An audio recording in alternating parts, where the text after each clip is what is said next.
Muy bien. Retomando entonces con las pruebas terciarias, ¿sí? Ya hablamos de la seroneutralización, hablamos ahora un poquito de la seroprotección.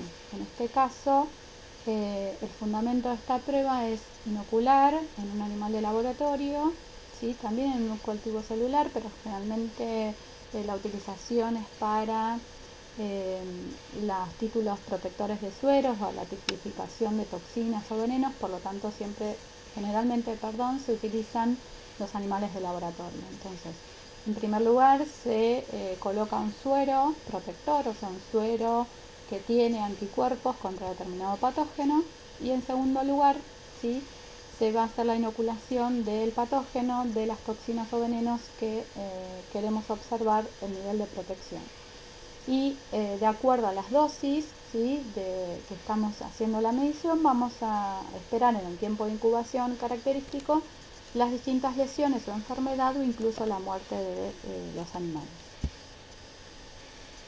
Para el momento de la interpretación de la prueba, generalmente son pruebas que duran entre 10 a 15 días, de las cuales se va a hacer una lectura diariamente, y a cada dilución de ese antígeno se va a cuantificar los animales que están vivos y sanos, los animales vivos que presentan los signos característicos, y se va a cuantificar la cantidad de animales muertos.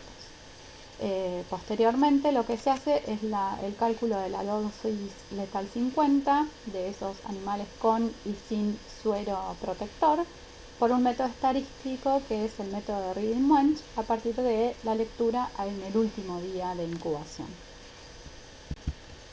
Se determina a través de este método y se obtiene lo que se denomina el índice de seroprotección, que este índice, ¿sí?, es de un suero, es la diferencia entre el logaritmo de la dosis letal 50 obtenido en el grupo de animales sin suero protector y el de la dosis letal 50 del grupo de animales con suero protector, ¿sí? Se determina entonces de esta manera, por la cuenta que se observa abajo, el índice de seroprotección, y de esa manera se interpreta o se determina el resultado de estas pruebas. Asimismo, habíamos mencionado que dentro de las pruebas terciarias podíamos encontrar también la anafilaxia cutánea pasiva, que tiene que ver con las pruebas de tipo alérgica, ¿sí?, para medición de determinadas reacciones alérgicas. Si recordamos un poquito de los procesos de hipersensibilidad, recuerden de que los procesos alérgicos son hipersensibilidades de tipo 1, donde hay una respuesta del sistema inmune, ¿sí?, frente a un antígeno que normalmente es inocuo, y está mediada esta hipersensibilidad por la inmunoglobulina E, ¿sí?, que va a contactar en su receptor ubicado en la membrana de los mastocitos, y siempre tiene que haber un segundo contacto. Recuerdan que el primer contacto es la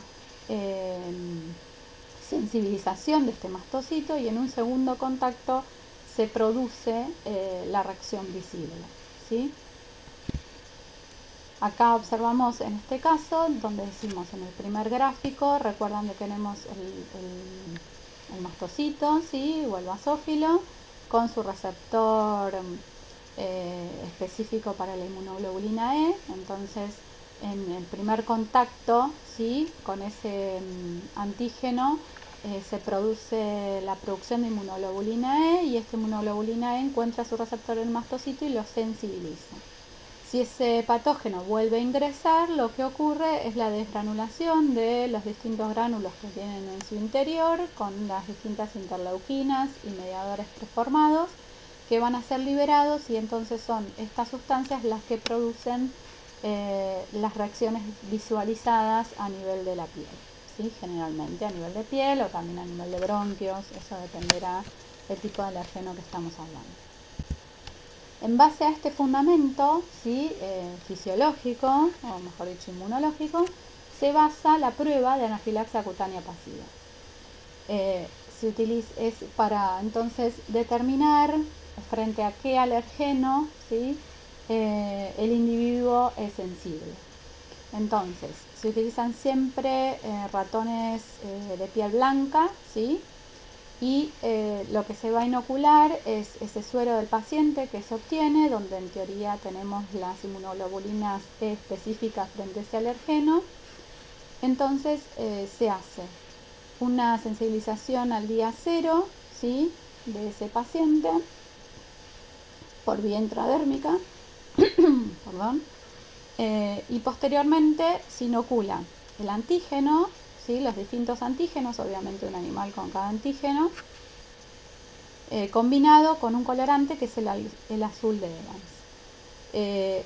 Se espera alrededor de 48 horas aproximadamente y se observa si entonces esa inmunoglobulina E fue específica para el alergeno que estamos probando, si se produce o no la desgranulación de los mastocitos.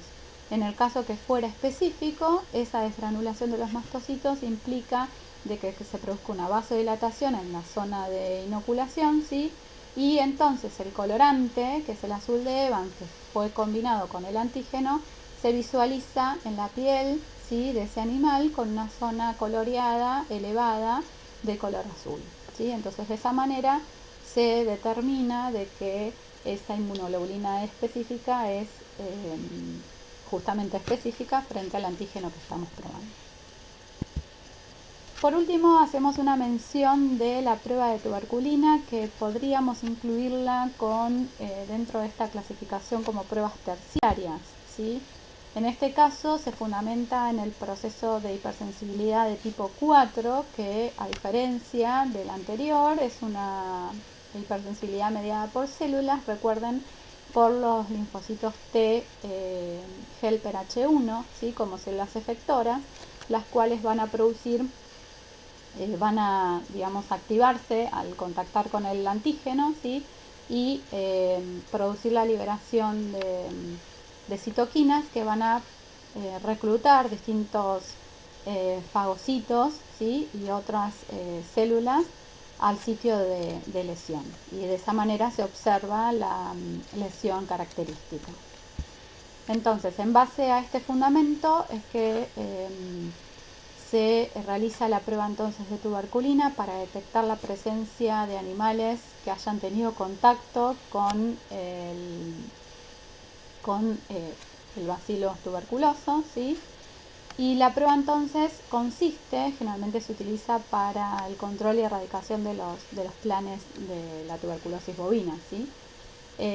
La prueba consiste en la inoculación intradérmica de un antígeno que es el que se denomina PPD, ¿sí?, que es un derivado proteico purificado de los distintos Mycobacterium, tuberculosos, bovis y avium, en un animal, y de esa manera establecer si fue infectado o no por el agente en algún momento de su etapa, ¿sí? Como dijimos, el linfocito T helper es el que va a contactar con este antígeno, va a producir el reclutamiento de fagocitos y de otros elementos a nivel de la dermis, y por lo tanto se va a producir una zona sobrelevada e inflamada que es detectada al cabo de 24-72 horas dependiendo, de 48-72 horas dependiendo el antígeno, ¿sí? ¿Cómo se interpreta esta prueba? ¿Sí? La reacción de tuberculina entonces aparece solo en aquellos animales que hayan tenido o que están teniendo contacto con el bacilo, ¿sí?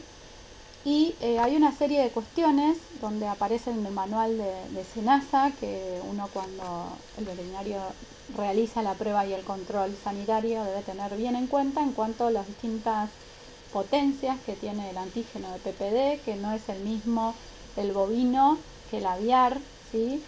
La dosificación del antígeno, que también es muy importante mantener la dosis que se exige. El sitio de inoculación a nivel de la tabla del cuello, también en el pliegue anocaudal, eso va a depender de la especie. El tiempo de lectura, 72 horas, más o menos 6 horas en bovinos, 48 horas en porcinos y aves, ¿sí? Medición de las respuestas o reacciones para la interpretación, entonces hay una medición cuantitativa a través de distintos instrumentos de la regla de medición, donde tiene unas medidas que cuantifican, y de esa manera mediante una tabla se determina correctamente el grado de infección en ese predio, ¿sí? ¿A qué animales se debe testear? Generalmente en un rodeo de leches a todos los animales mayores de 3 meses de edad y en un rodeo de carne a partir de los 24 meses, si es que no tienen ingreso de animales externos, o a todos los animales mayores de 6 meses si hay un ingreso permanente de animales. Y los resultados se van a evaluar de la siguiente manera. Siempre hay que tener en cuenta que un resultado negativo no garantiza de que el predio está libre si es que se desconoce un ingreso de animales libres, ¿sí? Por otro lado, es muy valioso esta prueba para mantener el control y erradicación de la tuberculosis, por eso debe realizarse correctamente y en los tiempos que se establecen por SENASA. Y el resultado positivo no es sinónimo de que esté la enfermedad presente en el momento, puede indicar de que haya tenido contacto ese animal, pero es importante la eliminación de ese animal del rodeo, la separación, para de esa manera poder ir controlando y erradicando la enfermedad. Bueno, hasta acá llegamos entonces en hacer un resumen, ¿sí?, de interpretación de las pruebas terciarias para poder continuar entonces con el resto de las presentaciones. Muchas gracias.